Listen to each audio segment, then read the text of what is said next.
أشمار كفون دعوة تخين جالة مو أي بيرا دوسين دقيس نكانو دوسين دقيس سو اللي لساسباتي روكيتي مقالي فرقيف ما اسمرا روكتون ساقا بافمي تجرا دبرتو دوكنا في درارتو شامي مقالا قدو الترا تنتاتي خيستي إده غلغله دوين سيقر قدان لغا موجراتوني مقالتين همان مالتو أكاوما مكابتا متبيكمو باتوس تاتين كن إيغا سنبتا قجا أنانو تقراي الترا هليلو أكا مالتو أكي كتشي سيمبودتي لغامي آنغواني نانو تقراي أبوه جيتاچو ردا تقراي مقالوت الترا أكا أسمرا في استاوا irratti haleellaa misaa'ilaa raawwachuu dandeessi jechuun akeekkachiisanii turan kana kan jaan naannoo Tigraay jimmata halkan buufataalee xayyaaraa magaalota naannoo Amaaraa lamaan Baardaarii fi Gondar rookeetiidhaan haleeluu wayita himanitti ture. Waraana mootummaa federaalaa Itoophiyaa fi naannoo Tigraay jidduutti erga eegale guyyoota 10 ol lakkoofsisee jira. Kana irratti loltoonni Eertiraa waraana mootummaa Itoophiyaa waliin ta'uun Tigraay waraanaa jiran jechuudhaan aangaa'onni Tigraay himatu. Dhoohinsi galgala kana dhagahamee wal qabatee mootummaan Itoophiyaa irratti isteekan Eertiraa irraa wanti hanga ammaatti jedhame hin jiru.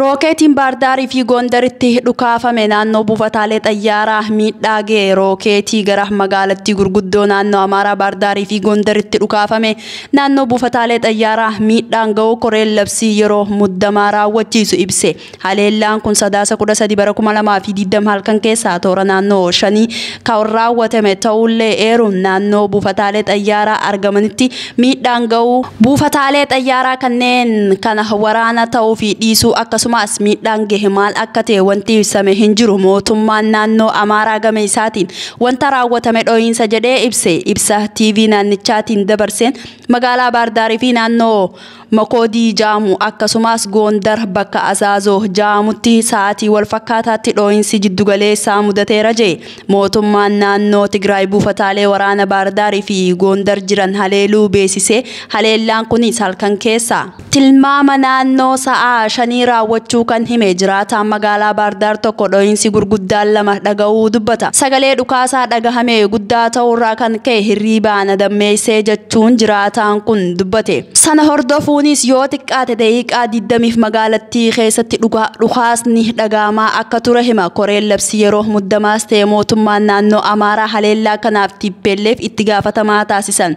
Juntaan TPLF meeshaa waraanaa isaa haftee suphiin itti fayyadamaa jira. Kun yaalii dhuma TPLF jira jechuufis taasisuudha jedhe. Koreen labsii yeroo muddamaa raawwachiisu taateen magaalota lamaan keessatti ta'e qoratamaa akka jiruu fi odeeffannoo dabalataa kan kennamu ta'us ibsachi eereera. Mootummaan naannoo Amaaraa gama isaatiin diinni humna qabu fayyadamee hojii shororkeessummaatti waan jiruuf waraana keessa jiraachuun keenya beekame hawaasni tasgabbaa'ee ifii fi naannoo isaa akka eegu jedhee waamicha dabarse. Humni mootummaa naannoo Tigraay buufataalee waraanaa magaalattii naannoo Amaaraa Baardaarii fi Gondar jiru haleeluun aangaawaan naannichaa obbo Geetaachoo Raddaa himan. Haleellaan kun haleellaa qilleensarraa mootummaa federaalaa Tigraay keessatti raawwataa jiruuf deebii kennuu ta'us himaniiru. Aangaawonni olaanaa TPLF ajajni hidhaa itti bahee jiru mootummaa federaalaa haleellaa qilleensarraa magaalotaa fi baadiyyaa naannichaa reebaa jira jechuudhaan himataa turan. Ammaan duraas humni naannoo Tigraay xayyaara waraanaa mootummaa federaalaa tokko rukkutee kuffisuu himuun buufataalee xayyaaraa kan irratti ka'ee fi qubatu osoo hin hafin akka rukkutuu malu aangaawonni naannichaa tokko dubbatan. Sadaasa 14 guyyaa kaleessaa Oromoota Matakkal irratti duguuggaa sanyii raawwatame.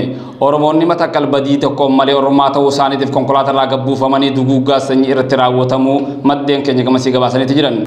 Qabsaa'aan artisti Jaafar Yuusuf mana hidhaa keessatti reebicha waraana mootummaan irra gaheen dararamaa jiraachuu isiniif gabaasaatti turre.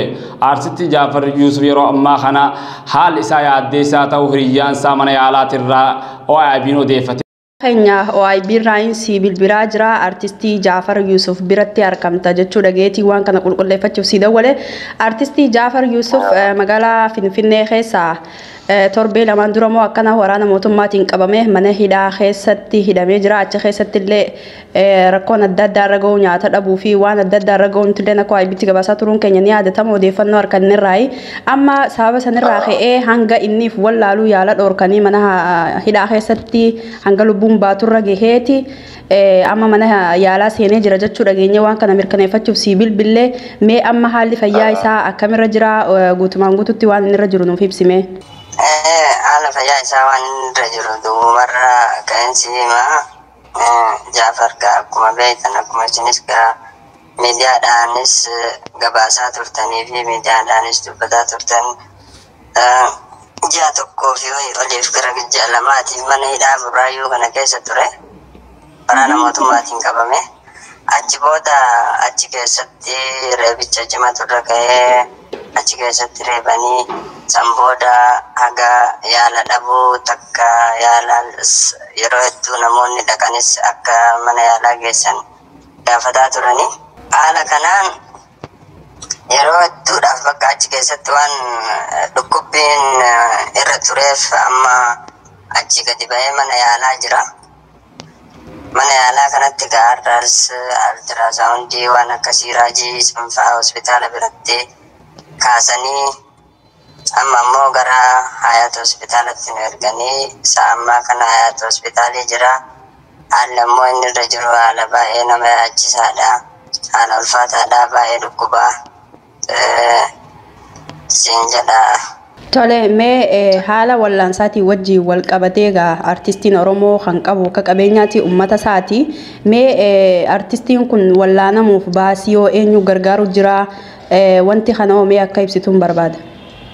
Wallahi akkuma beektu artistiin Oromoo akkuma beektu artistiin Oromoo artii tokko sirba takka uummata isaa biraan gahuudhaaf bu'aaceen inni keessa dabree haala jiruu fi jireenya ofiis artistiin Oromoo osoo ilaalin haala akkaataa inni weellee saba ittiin biraan gahu kana sabni bal'aalleen numa beeka. Haala ulfaataadhaani amma ammoo haala yaala isaa kanatti numa ijoollema itti dhiyaattutu akkasitti yaalchisutti jira malee homaa gammaa nama waa'ee yaala isaas qabatee yaalchisaa jiru tokkollee hin garre. Tole, guddaa galatoomi jecha keetirraa akkaan hubadhetti artistiin kun wallaanamuu fayyaan isaa waan hedduu yaachisaa ta'eef wallaanamuuf uummata Oromoo irraa gargaarsa barbaadaa waan jirudha. Mee akka dhaamsaatti Oromoota biyya keessaa fi biyya alaatiifis waan qabdu ibsi. Kan Oromoota biyya keessaatii fi biyya alaatiif illee artistiin Oromoo uummata Oromoo bal'aa qaba. Artistiin Oromoo akka warra kaanii artistoonni keenya ikoonomiidhaan illee akkuma uummanni Oromoo beeku uummata bal'atu beeka. Kanaaf uummanni artistii Oromoo ka gaafa abukaatoo ta'ee fi gaafa rakkoo gaafa xiiqii saba isaatiif diina dura dhaabbate dhugaa sabaa ibsu. Gaafa ammoo rakkoon akkanaa artistoota keenya irra geessee fi wantoonni akkana artistoota keenya irra qaqqabdee hawaasni bal'aan bira dhaabbatee artistii fi afaan boollaatii akka deeffattan jedhee dhaamsa kana isinii dabarsu asumaan. Tole, guddaa galatoom. Nuti akka IBT haala inni keessa jiru guutumaan guututti isin duuba buunee kan hordofnu ta'a. Ammaaf guddaa galatoom. Tole, isinis galatooma ulfaadhaa. Godina Harargee Bahaa aanaa Haromaayaa Raddaa Finqillee keessatti kaadireenni mootummaadhaa uummata hiraasaa akka jiran garatti bilbilee maddi keenya gara sirraa nuuf gabaaseeti jira. Hello, lakkoo hin dhagayaa lakkoo isii asirratti bilbiltee OIB yookiin Oromiyaa International Broadcast yaada maalii nuu kennuu fi akkasumas naannoo amma ati jirtutti maaltu tahaa jira odeeffannoo nuuf kennu nu bilbiltee asumaan itti fuufisiin dhagayaa. Magaalaan nuuf keessatti guyyaa kana. Hayyee. Warreettan qaama mootummaadhaa hawaasa keenya dirqiidhaan hiriira ba'aa jiranii gama kaaniinis birrii fi horii irraa walitti qabaa waan jiraniif jecha. Uummanni keenya rakkoo jabduu keessa jiraachuu keessatti uummata keenya kan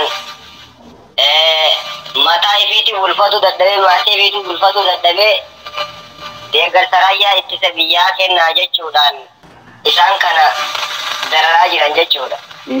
Raayyaa ittisa biyyaa kan duraan uummata keenya fixaadhaa ture maddii dhaabbadhaa jechuudhaan isaan warroottan kaadiree mootummaa kanaaf ergaman uummata keenya haala kanaan itti roorrisaa jiran jechuudha. Kanumaan yaada dabarfatu barbaade. Tole, guddaa galatoomi. Mee ammas akka yaadaatti akka dhaamsaatti Oromoota biyya keessaa fi akkasumas Oromoota biyya alaatiif dhaamsa qabdu yaada qabdu dabarfadhu asumaan. Yaadni nan qabu uummanni Oromoodhaa osoon wal jalaa bitamuun taane Oromummaan maallaqarra waan caaluuf jecha Oromummaa mootummaa keenyaan boona qabna malee bitamuu qabnu jechuudha. Namni kun qarshii 500 bitamaa jira. Qarshiin 500 waan laaqana guyyaa tokko nama nyaachifne namni keenya jiruu dheertuu wajji jiraatuutu dhaba wajji turuura jira guyyaa tokko obboleessa kan kee. Tole akkasuma Oromoota biyya alaatiifis dhaamsa qabdu yoo qabaatte. Oromoota biyya alaatiifis isin warroota achi jirtan jajjabaadha. Uummata keessan cinaa dhaabbadhaan jechuudha barbaada. Tole guddaa galatoomi nutis akka waayibbiitti deebisnee haala isin keessa jirtan bilbilee kan isin gaafannu ta'a. Guddaa galatoomi yaadannoo kan nuuf kennu. Qondaaltonni ABO'dha mana hidhaatii bahuun gabaafameetti jira. Qondaaltonni ABO Koloneel Gammachuu Ayyaanaa Daawit Abdasaatii fi Lammii Beenyaa akka ta'an gabaafameetti jira. Dabalatatu kanaaf Daraartuu Shaamii. Kufaatii sirna haqaa kun sadarkaa manni murtii keenyaa irra jira. Manni murtii hidhaa akka bahan marsaa 3 ajaja kennullee hin raawwatamne agarsiiftuun kufaatii sirna haqaa hojii mana murtii guyyaa guyyaatti hojjetu isa tokko. Manni murtii biyya kanaa olaantummaa seeraa fiduuf sochii taasisu gad aanaa murannoo malee ta'aa jiru akka ta'e deddeebiin dubbachaa turuun keenya ni yaadatama. Hooggantoota ABO maqaan isaanii asii gaditti ibsame ji'oota hedduuf hidhaa akka turan beekamaadha. Turtii kana keessatti manni murtii Oromiyaa yeroo 3 mirga wabii eegee fi gad lakkifamuu qaban jechuunis ajajee ture. Haa ta'u malee jarri gad lakkifamuu hin dandeenye manni murtiitis waa jechuu hin dandeenye waraqaa gad lakkisuu jette qofa ergee jalaa hafe ajajni koo maalirra gee jechuun ilaaluu hin dandeenye. Sodaa jira hooggansi manichaas quba qaba gaafii jedhu ka'uu mala deebiin eeyyee dursaayyuu ni beeka callisuu warri jala jirtan illee callisaa erga jettuutu deebii kenna malee beekuu dhabee miti yaada ja'u keessa beeytoonni alaa fi keessaa ni kennu. Namoonni kanneenis maqaan isaanii Koloneel Gammachuu Ayyaanaa fi Jaala Mikaa'el Booranaa, Jaala Kenneesaa Ayyaanaa fi Abdul Gaffaar Umar Dhaabaa Wayyummaa Obsaa Abdiisaati. Dhimmaa fi taatee jarreen kanarratti addaa tarii seenaa Impaayera Itoophiyaa keessatti waan haaraadha. Biyya kamittuu mootummaan bakka bu'ee shakkamaa tokko irratti kan himata banu Abbaa Alangaati. Dhimma jara kanaa irrattis manni murtii magaalaa Sulultaa Abbaa Alangaa yeroo kennameefi keessatti himata banu waan hanqateef akka bilisaan gadhiifaman siyaasa diin ajajee ture. Haa ta'u malee poolisii fi Abbaa Alangaa himataa fi iddoo hidhaa jijjiiraa turan. Dhumarratti Abbaan Alangaatis waan isaan himachiisu dhabuu ibsuudha. Galmeen isaanii cufamee akka hidhaarraa gadhiifaman yaadaa fi ajaja dabarsee ture. Haa ta'u malee ammaas ajaja kanaan boodatti qaamni dhimmi isaan ilaalaa ture. Ajaja dabarsullee sababaa fi eenyu isaan hidhee jiraachuu haala hin beekamneen harka poolisii Oromiyaatti ukkaanfamanii jiran. Kana achitti agarsiiftuun kufaatii sirna haqaa mana murtii waan hafe hin fakkaatu. Dhugaaf yoo ta'e kufaatii bulchiinsa haqaa biyya kanaatti sadarkaa kana gahee hin beeku. Egaa dhaggeeffattootaa fi daawwattoota keenya jaalatamoo oduun qabannee isin biraan keenya asitti raawwatamaan guyyaa biraatti wal deemuu nagaan nuuf tura.